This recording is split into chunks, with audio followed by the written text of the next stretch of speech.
Olá, pessoal do Me Salva. Então, tudo bem com vocês? Nessa nossa aula, vamos falar um pouco sobre a atividade de advocacia, algumas regrinhas que o Estatuto do Advogado nos fala sobre essa atividade e o que costuma cair mais nas questões da OAB, beleza? Bora lá, então. Bom,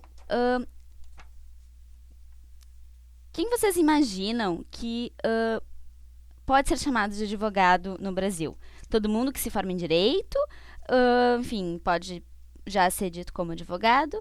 Não, né? Para ser considerado advogado, é preciso estar sob o controle da nossa querida OAB e que não deixa de ser essa a razão que estamos todos aqui estudando para essa prova, para a gente tentar passar nesse exame e poder, então, finalmente sermos esses advogados, correto? Então, essa pessoa tem que estar obrigatoriamente inscrita na OAB para ela poder se dizer advogado. Senão, de outro lado, a gente vai ter um bacharel em Direito, que são aqueles formados em Direito, mas sem inscrição na OAB, certo? É por isso, então, que só os advogados, que são os que estão inscritos na OAB, que podem tanto postular ao Poder Judiciário, e é isso que vai nos dizer o Estatuto da Advocacia, a qualquer órgão do Poder Judiciário, não é mesmo?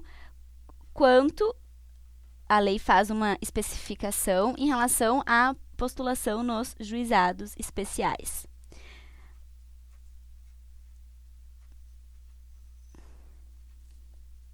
Além disso, só os advogados são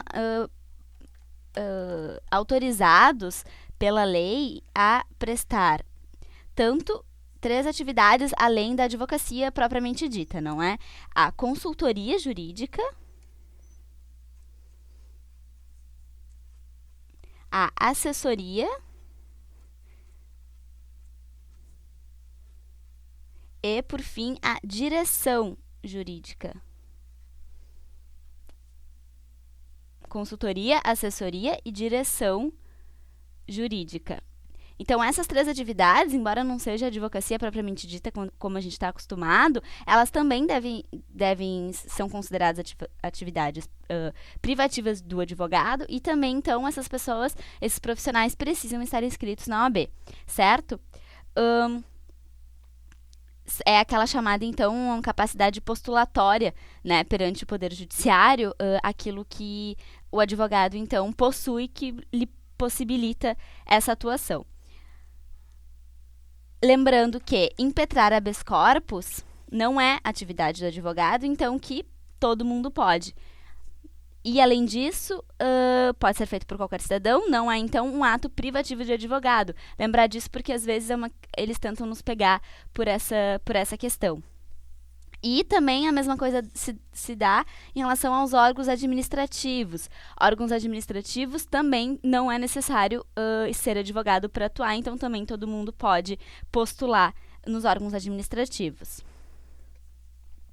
Mas para a gente conseguir, além de se dizer advogado, né, sair por aí falando isso, comprovar o nosso exercício na advocacia, a OAB determina que a necessidade da prova de 5 atos privativos em causas distintas por ano. Ou seja, não basta apenas se dizer advogado se a gente não atua nessa quantidade. Então, é isso que vai provar o exercício da advocacia. Tá, mas e como que a gente prova isso, né? Basta eu dizer que eu atuo nessas 5 causas? Não. O nosso regulamento do Estatuto vai dizer que a prova desses 5 atos privativos se dá de algumas formas, por certidões emitidas pelas secretarias ou cartórios, enfim, dessa atuação, ou outra possibilidade é por cópia autenticada do próprio ato privativo, ou seja, da peça que foi impetrada, enfim. Além disso, vale também certidão do órgão em que eu atuo, por exemplo, se eu atuo numa assessoria jurídica, ou, enfim, como consultor, a certidão desse órgão, dizendo que eu atuo lá. Também vale como, vou botar aqui, então, um órgão em que o advogado atua. é dessa forma que o regulamento, lá no artigo 5º, lembra que eu falei em uma outra aula que quando o regulamento fosse ser necessário, eu ia dizer, então, no nosso artigo 5º é onde está, do regulamento, onde está determinado, então, a forma de provar o meu exercício da advocacia, certo? Essas regrinhas, então, estão lá, desculpa, já falei, no Regulamento Geral da Advocacia, artigo 5º, e ainda vale lembrar que o advogado pode sim ter uma outra profissão. Por exemplo, se ele quiser, ele pode ser advogado e pode ser padeiro, por exemplo. Porque essa atividade, essa segunda atividade do advogado, não pode impedir que ele seja advogado. Ou seja, não pode causar... Ela não pode causar um impedimento, depois a gente vai ver as profissões que impedem que eu seja advogado. Mas o que é proibido, isso normalmente cai, é a divulgação de uma segunda profissão junto com a profissão de advogado. Então, eu não posso fazer, por exemplo, um cartão de visita dizendo que eu sou advogado e padeiro. Mas eu posso, e aí aqui eu estou tentando representar isso, ser advogado e ser padeiro ao mesmo tempo. E claro, padeiro aqui é um exemplo um pouco esdrúxulo para a gente se lembrar, porque vão ter algumas profissões em que vai ficar a cargo, aí, enfim, se existe algum conflito, de a gente entender se aquela profissão impede ou não o exercício da advocacia. A gente depois vai ver algumas que são já determinadas em lei, mas aqui, então, por exemplo, padeiro, não há nenhuma necessidade. Por exemplo, uma atividade de contábil também se entende que é possível que seja feita, mas o que é muito importante lembrar, então, que nunca a divulgação pode se dar em conjunto, certo? Bom, mas o que é esse munus público que às vezes aparece na lei ou num exame ou no outro e é utilizado para qualificar a advocacia? O munus público, ele é, na verdade, munus, né? A palavra que é o que causa estranheza, significa, então, a função ou o cargo, emprego, enfim. Então, na verdade, o que o Estatuto quer dizer quando ele usa essa palavra é que a advocacia, ela é, na verdade, uma função pública, ela não é uma função simplesmente privada, que é o que às vezes a gente entende. Mas, então, além de ser um munus público, essa necessidade de afirmar que é um emprego que existe uma justificativa pública, e isso a gente já também deu um pouquinho uma olhada quando a gente falou da necessidade da função social do advogado e tudo mais, é isso que vai justificar o porquê, por exemplo, da inviolabilidade dos atos e manifestações do advogado, conforme determina a lei, que a gente vai olhar mais para frente. Então, o advogado, ele é obrigado a estar inscrito na OAB, como a gente já falou. Lembrando, então, mas não só o advogado ele é obrigado a estar inscrito na OAB, como existem algumas outras profissões que também exigem essa necessidade. Isso está também determinado na lei, por exemplo, então, Procuradoria da Fazenda Nacional, necessária inscrição na OAB, procuradorias e consultorias jurídicas de estados, Distrito Federal, município ou ainda de respectivas entidades, tanto de administração indireta e fundacional. Além disso, a Advocacia Geral da União também necessita da inscrição na OAB e a Defensoria Pública, que nada mais é do que uma advocacia, mas pública, né? Então, também não é, enfim, é justo, é compreensível entender a necessidade de haver uma inscrição na OAB para um defensor público.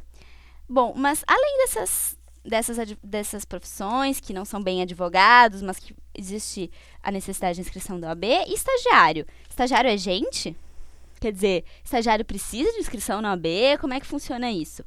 Bom, embora alguns achem que não, a OAB entende que sim, estagiário é gente e que eles podem praticar alguns atos privativos de advogados. Claro que sempre acompanhados do advogado responsável, sob a responsabilidade dos advogados, e aí vão ter alguns atos que, obviamente, eles não vão poder ser feitos somente por estagiários, como, enfim, participação de audiência, etc., mas existem alguns que sim. Então, a gente vai depois também olhar isso com mais calma, mas só para a gente lembrar, então, que sim, advogado estagiário é gente. Vão ter muitas similaridades, por exemplo, em relação a impedimentos, aquilo que o estagiário não pode fazer se relaciona com o que o advogado também não pode fazer. E ele, então, deve ser acompanhado sempre de um advogado sobre a responsabilidade deste, os atos em que ele, enfim, for responsável. Aquilo que o estagiário faz, o advogado tem que saber, né? Bastante compreensível isso. Mas e passando então, se um bacharel, vamos dizer, de direito, como a gente viu, ele não está inscrito na OAB, mas ele resolve que, enfim, ele quer de alguma forma se comunicar com o juiz e acabar peticionando em juízo. O que acontece? Bom, isso é muito importante, que os advogados não inscritos na OAB, impedidos, licenciados, com atividade incompatível com a advocacia ou que possuem a inscrição suspensa, eles, todas nessas possibilidades, nessas hipóteses, todos os seus atos são atos nulos. Se considera, então, a nulidade desses atos e, portanto, são atos que não produzem efeitos. Isso, claro, sem a gente esquecer possíveis responsabilizações decorrentes desses atos, como sanções penais, civis ou administrativas. Então, esses advogados dessa lista não podem atuar como advogados. Se atuarem, os atos são nulos, certo? Mas e o advogado que é inscrito, que não está impedido, tudo certinho? Para ele atuar, obviamente que ele precisa provar essa condição. E como se dá essa prova? De uma maneira, enfim, a nossa boa e velha procuração, né?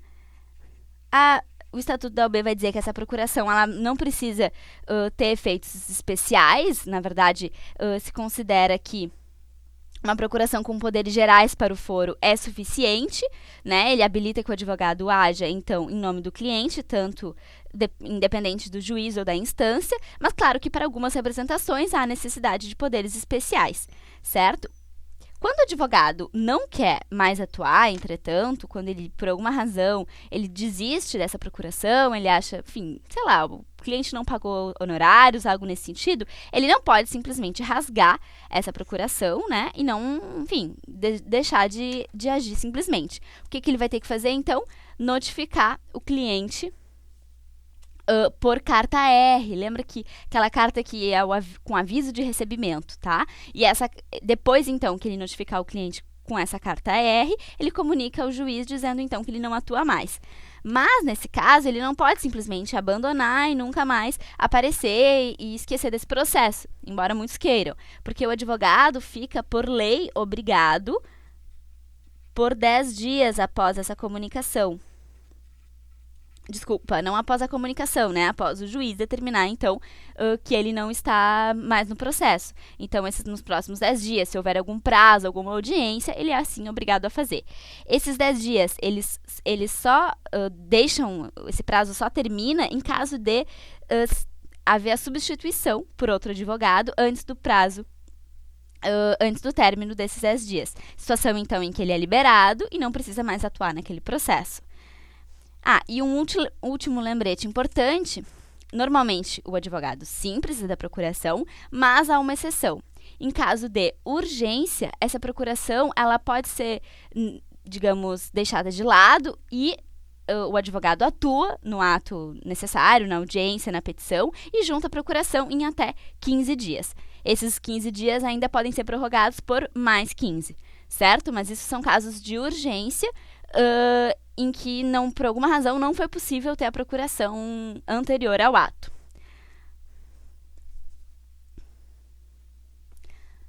Bom, pessoal, por hoje era isso. O que eu queria falar, então, sobre a atividade de advocacia. Nos vemos, então, na próxima aula, certo? Valeu!